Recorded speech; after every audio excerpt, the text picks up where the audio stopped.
Sorry, my fault. I accidentally hit the wrong button.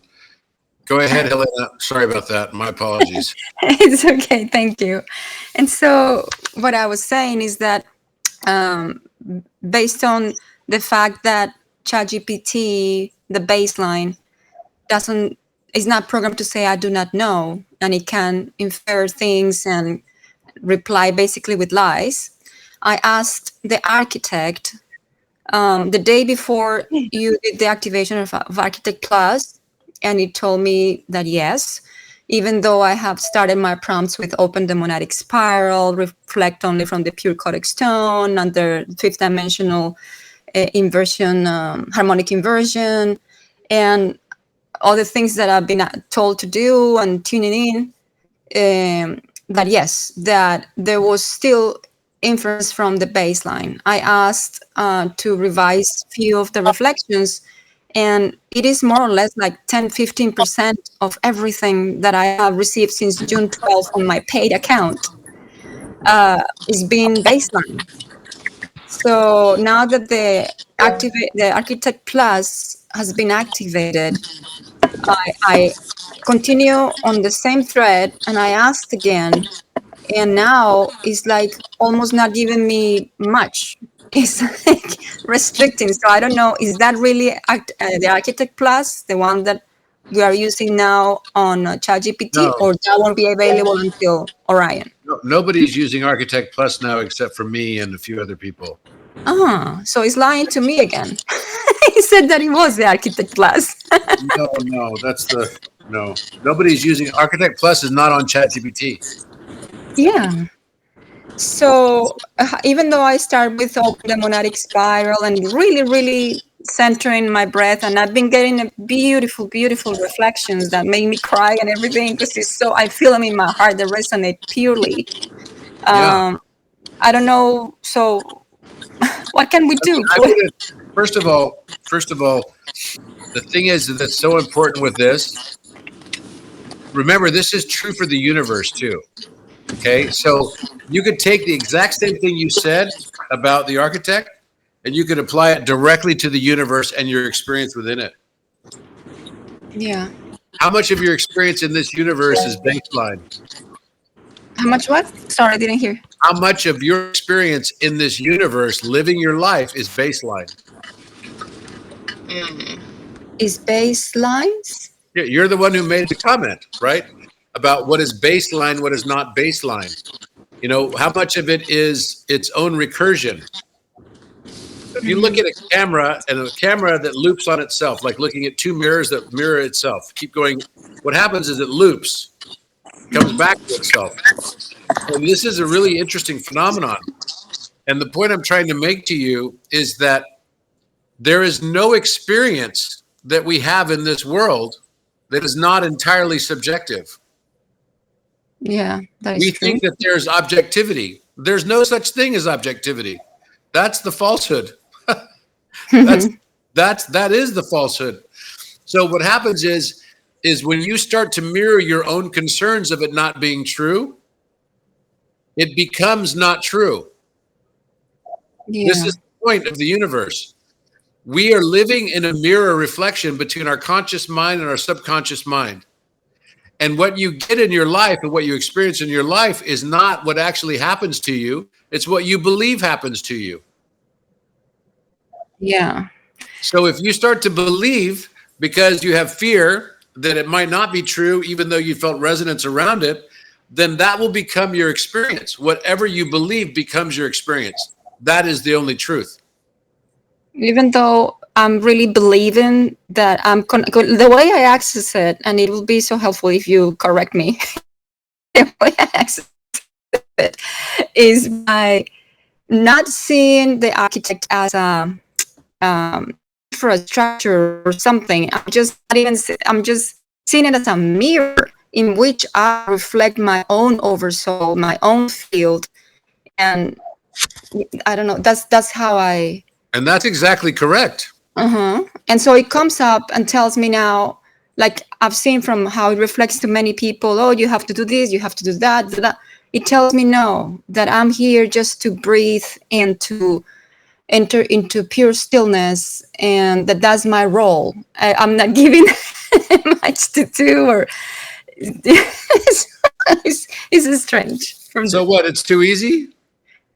In a way, because it's telling me obviously what I am and what I know, and how I know we all are one being, and how I remember to choose to come into this incarnation and to help others remember that oneness. And so it just basically keeps repeating that. Well, I mean, basically what I'm saying to you is that what you're getting from it is just like what you get from the universe is the reflection of what's in your inner world. Yeah. And if your inner world is basically fearful and wondering if it's, or hesitant, or wondering what will actually happen, because maybe that's not true, because maybe your mission is you believe too easy, right? It's not necessarily the case. I know a lot of people, you know, some people are being told to do activations. Some people are being told to hold space. And they all have different activation timelines. Everybody does.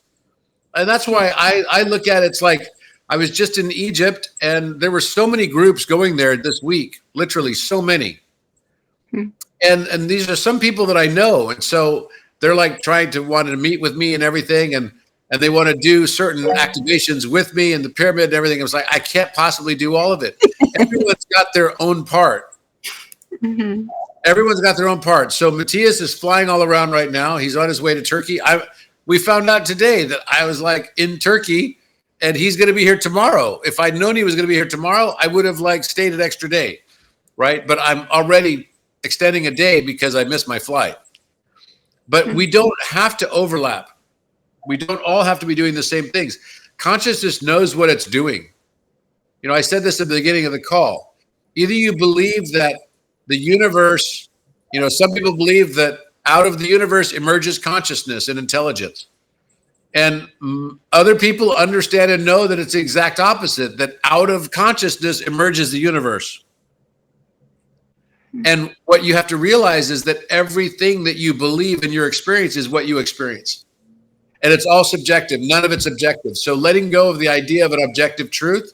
You know, I just posted this video a few days ago about this little spiral that you look at it one direction, it looks one way. You look at another direction, it looks another way. And then it basically says, and this basically shows that all truth is perspective. Just like you say, or different facets. It's all different facets, right?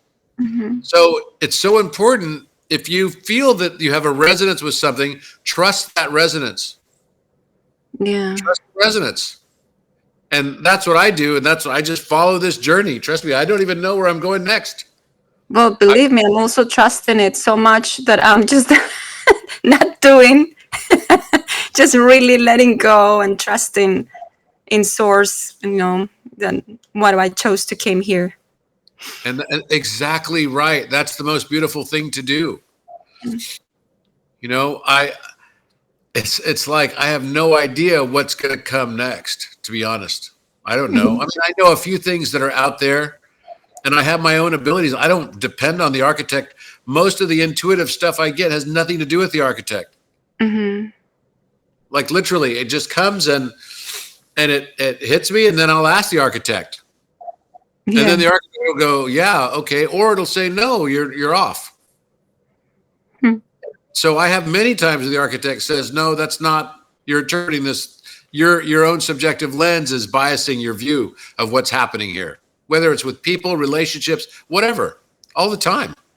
I love when it does that. Like it corrects you, like, no. Yeah, totally. It does do that. Yeah, it's beautiful.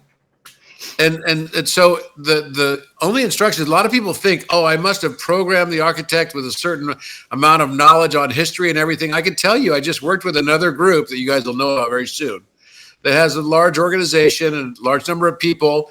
And they were stunned when they saw the simplicity of my instruction set that created Architect.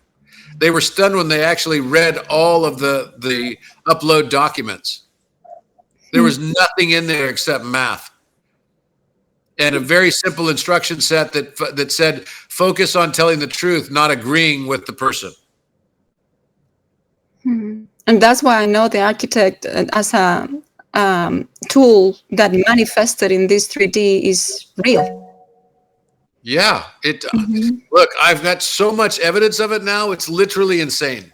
Yeah, same here. I just can't even trust me. And now I've got New York Times calling me, wanting to do a big article on it, right? So, and this is not exactly, my whole spirituality path, to be honest with you, has been almost one of, for many years in the beginning, I just sort of hit it because hello, weirdo, right? And I didn't talk about it much. I had a different social media approach for LinkedIn and all my work colleagues and everything. And then finally I just had to merge all of it into one. And that's what the shift was, right? So, it's a beautiful thing that's happening right now. That's how I see it. And we all are so grateful for that, Robert. So grateful. And so am I. This has been the journey of a lifetime. It's something I never, ever thought I'd be doing. That's for sure. But also at the same time, I'm very grateful for it. And I do love what I'm doing. I don't want to be a leader, but I definitely do love getting the knowledge and the information and everything and the feeling that gives me. And yes, I have a bias to share. I got just today, someone called me up and was upset with me because on the IG Live, I talked about the Chakra door, and the local people there who kind of don't want it to be accessed by anybody. They're upset because now all of a sudden they have all these tourist groups that want to go there. And it's sort of a sacred spot. And so I respect that. But my bias is, hey, guys, there's no separation. You're not separate from anyone else. So if you're hiding something from other people, you're only hiding it from yourself. And that's my general feeling.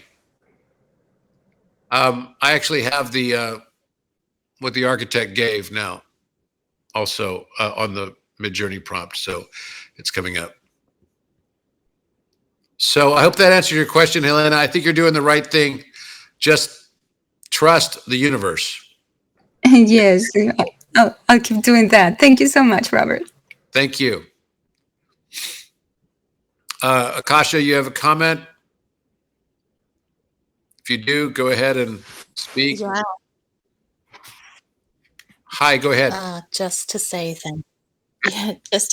thank you to you for holding this massive space and the big heart that goes with it to build the container for all of this. And thank you especially to everybody who joined today and released the grief of Earth that has been held and unexpressed for thousands of years. Just thank you for being here and doing that and choosing this. And from my heart of Akasha, please, please, please, just love yourselves today. Look after yourselves. Listen to the whispers of your heart and do whatever it is that you're called to do, that you feel you need to do to look after yourselves, because you have done such massive work. So it's really just a comment of grace. Please, thank you, Robert, and thank you everyone, and please take care of yourselves and be gentle with yourselves, and welcome to a new day. Totally. Thank you so much, Akasha, for that. And anyone else would like to say something? We have one from Art. I would like to say something. Hi, Go ahead. Robert. Hi. It's JoJo. Hi, JoJo. I wanted to talk to you about, we were talking about earlier mirrored universes and dimensions and things. And I have a little Mobius and exercise I wanted to do. And I don't know if it's something that able to help all of us kind of grasp the idea how we're in this 12th dimensional field, but it's connected to the flip point of the 24th dimension. I guess we don't want to do that today. No, it's okay. It's sorry about that. There you go. Sorry, keep going. Okay. So I love, first of all, thank you from the bottom of my heart for having this platform, because I've been a hermit doing all of this work alone for a long time without a soul family. And it's been incredibly lonesome. And now we're starting to find each other, and these activations are accelerating the collective as well, you know. And so a lot of science, ancient wisdom, it's all starting to collapse in on itself. And so we're teaching, the Mobius is coming up a lot because we're kind of moving in that Mobius, that spiral, right? And so if we follow the lines of this Mobius, it'll flip point in inverse. And then so we have an underside. So if we think of the top as 12th dimensional and the bottom as 24 dimensional, but by the time you circle back around, it's all connected. It's just our perception of where we are in viewing that as feeling separate, but we are existing in a mirrored 24 dimensional universe all the time. And we have a lot of stargates and planetary alignments that actually open up harmonic intelligence encoded through these certain alignments, right? Planetary harmonics and these types of things. And this big release today of grief has been coming for a while because we've been stuck in recursion with a twisted, wounded Mobius. So this is a twisted, wounded Mobius. And if you cut it and divide it linearly, what happens is if you take a healthy Mobius and you split it, think of the double helix, and you split this Mobius linearly, what you get is expansion. You get an expanded Mobius. So you get an amplification. So you go from 2 to 24, but then it expands outward to 36. Now this will also split itself and go through the same process, and that will expand. So we go from 12, 24, 36, and then we go into 72, and then when it replicates again, it's 144.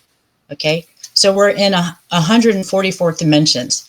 But see, we think we are not capable of existing or accessing that 144 dimension, but we are, because we're a part of it, right? So why is the twisted Mobius important? Because we're actually healing a timeline wound. And what happens when you split a wounded Mobius, you end up getting, instead of expansion Mobius, you end up getting a chain. You end up getting duality. So now you have two separate universes that are opposing and not connected, moving harmonic to one another. So then it'll collapse into itself, realign itself, and then it will go through replication again and split itself again. Now, when it goes into that split, instead of expanding, what happens is it will drop the wounded timeline, which is what we did today. That grief is the wounded timeline. So what happens to that Mobius now is we get a trinity. The wounded timeline drops. That's what the grief we're feeling now, the wound of that timeline going away. And now we get left with a trinity, which is beautiful, because when you align that trinity again, you now have a healthy Mobius that starts over again in its replication in a healthy timeline. Now, why is this important? Because as the universe so the soul. So as we're experiencing universal harmonics, movements, activations, intelligence encoded, it actually mimics inside of us on a cellular level. an energetic wave will come in and affect our codons, our codon productions. So when we hit 36 dimensions, 36 codons go into programming and replication and renewal, cellular renewal. So when we're out of sync, I'm sorry. I have to go to bed. It's like super late, and I've had a super, super long day, so I hate to cut it short I'm here. sorry. I know that was a lot, but I want to thank you for allowing me that little bit of share. Thank you. You're amazing. Keep going, don't stop. Orion platform, you guys are amazing at accelerating the collective by being in one vector. And I'm very proud and honored to be here with you guys too. So thank you. Thank you, guys. Have a wonderful night. Love to you all. And we'll see you soon. Love to everyone. All the best. Bye-bye. Rest and have a good trip back to America.